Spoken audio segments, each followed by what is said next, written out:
Welcome to ఆకిర్ news. వరంగల్లో భద్రకాళి అమ్మవారి శాకాంబరి నవరాత్రి మహోత్సవంలో ప్రారంభమయ్యారు. నవరాత్రి మహోత్సవంలో ఎన్ని రోజులు ఉండబోతున్నాయి, అంటే ఎలాంటి కార్యక్రమాలు నిర్వహించబోతున్నారు, అసలు నవరాత్రి ఉత్సవాలు ఎందుకు జరుపుకుంటారనే విషయాలను ఇక్కడ అర్చకులను అడిగి తెలుసుకునే ప్రయత్నం చేద్దాం.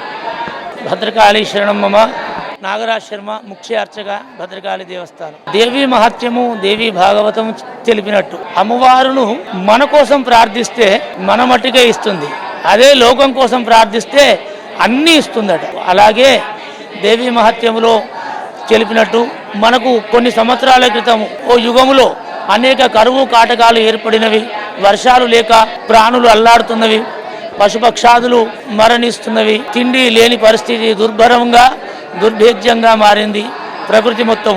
అప్పుడు ప్రజలందరూ మహర్షులను వేడుకలుగా మహర్షులు ప్రార్థిస్తారు, అమ్మ జగన్మాత జగత్తును సృష్టించిందే నీవు, నీ సృష్టి మనుగడ ఆగిపోయినది వర్షాలు లేక అని ప్రార్థించగా అమ్మవారు తతోహం అఖిలం లోకం దేహమాత్మ సముద్భవై భరిష్యామి సురాశాఖై రావృష్టై ప్రాణధారకై. ప్రజలకు అంత కష్టాలు ఉన్నాయంటే అమ్మవారు తన శరీరంలో నుంచే వర్ష ధారలను, నదులను అన్నీ నింపేసి సువృష్టిని కురిపించి ప్రకృతిని రక్షించి ప్రకృతిలో అనేక ఆకుకూరలు, కూరగాయలు, పరపుష్పాదులను అన్నీ లోకానికి అందజేసిందట.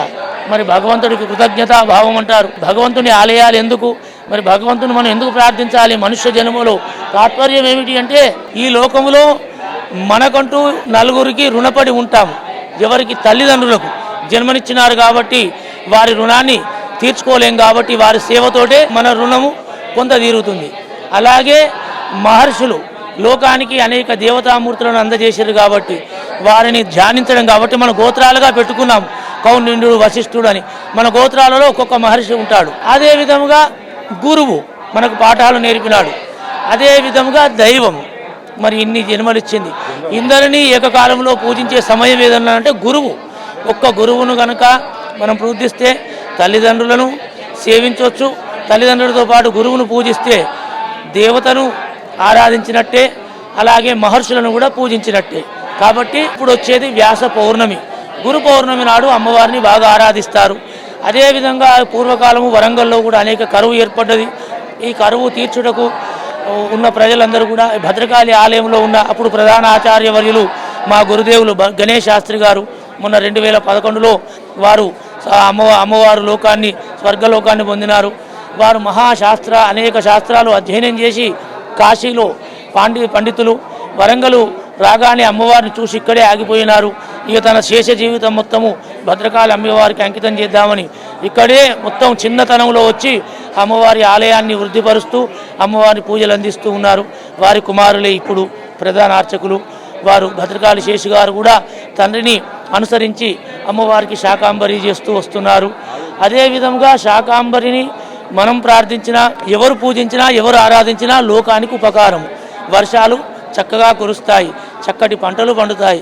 పంటలు పండడం ద్వారా ధాన్యం లభిస్తుంది, మిగతా పుష్పాదుల ద్వారా ప్రకృతి రక్షించబడుతుంది. కాబట్టి శాకాంబరిని ఆరాధన చేస్తాం.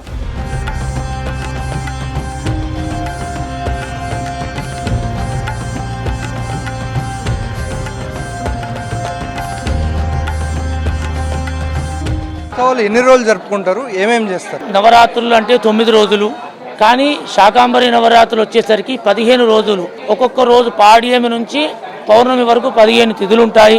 ఒక్కొక్క తిథికి ఒక్కొక్క దేవతామూర్తి ఉంటుంది. కాళీ క్రమంలో చెప్పబడినట్టుగా 15 రోజుల్లో మొదటి రోజు కాళీగా, రెండో రోజు కపాలినిగా, మూడో రోజు కుల్లా, నాలుగో రోజు గురుకుల్లాగా ఉదయం పూట అమ్మవారి రూపాలు అలంకరిస్తాము. షోడశి క్రమం అని ఉంటుంది. దాన్ని అనుసరించి ఆగమశాస్త్రం ప్రకారం కామేశ్వరి, భగమాలిని, నిత్యక్లిన, భేరుండ, వన్నివాసిని, మహావజ్రేశ్వరి ఈ విధంగా 11 కళలలో అమ్మవారి రూపాన్ని ఆరాధన చేసి అమ్మవారికి శ్రీచక్రార్చన చేయడం జరుగుతుంది. ఈ విధంగా మంత్రాలతోటి ఇప్పుడు జరుగుతున్నది. మొట్టమొదటి రోజు సహస్ర కలశాలతోటి అమ్మవారిని అభిషేకించి నిత్యం అలంకరించి అమ్మవారికి ఉదయం పూట జరిగే ఒక రూపము, సాయంత్రం జరిగే ఒక రూపంతో అమ్మవారిని శ్రీచక్రార్చన అంటారు.